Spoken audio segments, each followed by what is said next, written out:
The Supreme Court is taking up the 14th Amendment question tomorrow, right? Did Trump foment an insurrection? Should he be taken off the ballot? Let's table the first part of that. But the idea of effectively defeating Trump by getting him off the ballot, do you think that is a good endeavor or not? Well, I've tried to educate myself on this because it's clear that this is not a section of the 14th Amendment, Section 3, that a lot of us paid a lot of attention to in the past. Haven't had to. They haven't had to, thank goodness. But there's a very strong argument. And remember, this argument did not come from liberals. They didn't come from people, you know, who already are against, you know, Trump at all. The organizations spending these millions to fund these lawsuits claim to be nonpartisan, nonprofit public charities, but they are anything but nonpartisan. They're arguably breaking the tax laws, not that anybody in Washington seems to care about that. The Colorado lawsuit was supported by a leftist organization called Crew. Now, Crew has been supported by, well, listen to their founder. Who are some of the biggest donors you have, and is there a restriction on how much money they can give you? We don't have any restriction, but I would say our biggest donors are, for example, the Open Society Institute is a very big donor. And whose organization is that? Well, it's a foundation, but it's well known to be George Soros is the one who funds it. That's right. They've taken more than $500,000 from the Soros Open Society Foundation. One of the attorneys against the former president, Mario Nicolaides, is also, not surprisingly, a Colorado Democrat Party operative of Longstead, who also used to be the general counsel, you'll find this interesting, for a group that promoted COVID testing and pushed COVID vaccinations.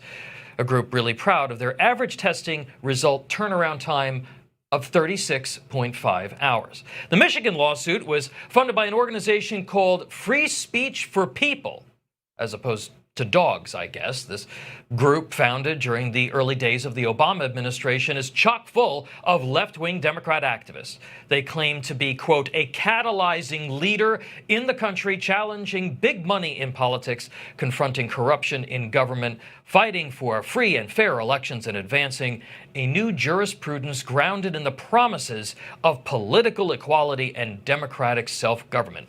They hit every possible buzzword in that meaningless mission statement to cover up the fact that they are a bunch of leftist activists pushing the Democrats' political agenda.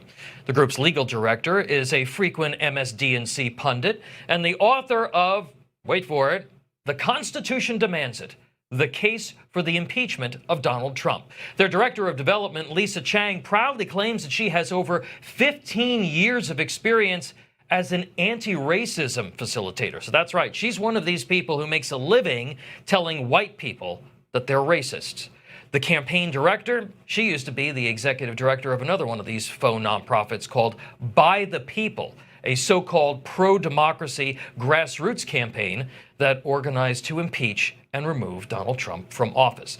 Alexandra Flores Quilty is a veteran community organizer who worked with socialist Bernie Sanders to introduce federal legislation for so-called free college for you and me to pay for. I worked for 3 different Democrats on the Hill. I worked for Senator Biden before I worked for Chuck Schumer when he was on the Hill, and then John Conyers. I just wonder, I mean, I think about the 2016 election, right? Yeah. And we're more deeply divided than even then. Yeah.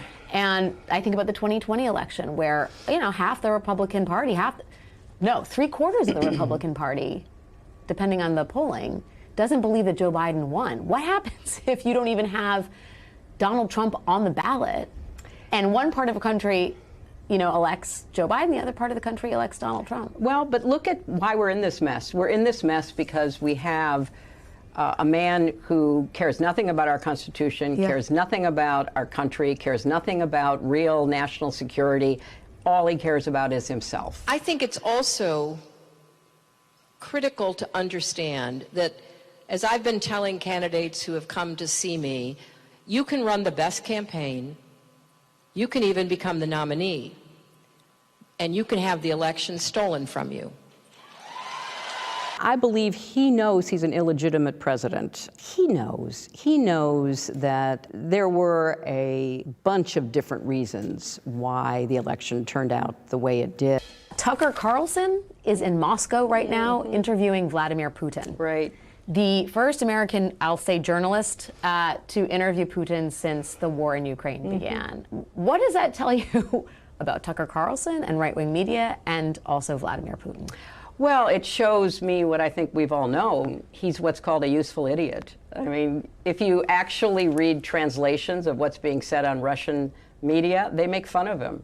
I mean, he's like a puppy dog. You know, he somehow has, after having been fired from so many outlets in the United States, I would not be surprised if he emerges with a contract with a Russian outlet. It's a sign that there are people in this country right now who are like a fifth column for Vladimir Putin. And why? I don't know. I mean, why are certain Republicans throwing their lot in? Why are, other Americans basically believing Putin? Why did Trump believe Putin more than our 11 intelligence agencies? I don't know. Do you have a working theory on that? I do have a working theory. 50 former national intelligence folks who said that what he's accusing me of is a Russian plan. They have said that this has all the 5 former heads of the CIA, both parties, say what he's saying is a bunch of garbage. This is classic Trump. We have 4 days left, and all of a sudden there's a laptop. There's overwhelming evidence that from the intelligence community that the Russians are engaged. I still think that the stories from the fall about your son Hunter were Russian disinformation and a smear campaign, like you said. Yes. I know you'd ask it. I have no response. It's another smear campaign. It's the last-ditch effort in this desperate campaign to smear me and my family. The vast majority of the intelligence people have come out and said there's no basis at all. Are you suggesting the New York Post could participate in a conspiracy to construct the contents of the Hunter Biden laptop? No, sir. The problem is that hard drives can be manipulated by Rudy Giuliani or Russia. More than 3 years after the New York Post reporting, the DOJ finally acknowledging the contents of Hunter Biden's infamous laptop are legitimate. We came, we saw, he died.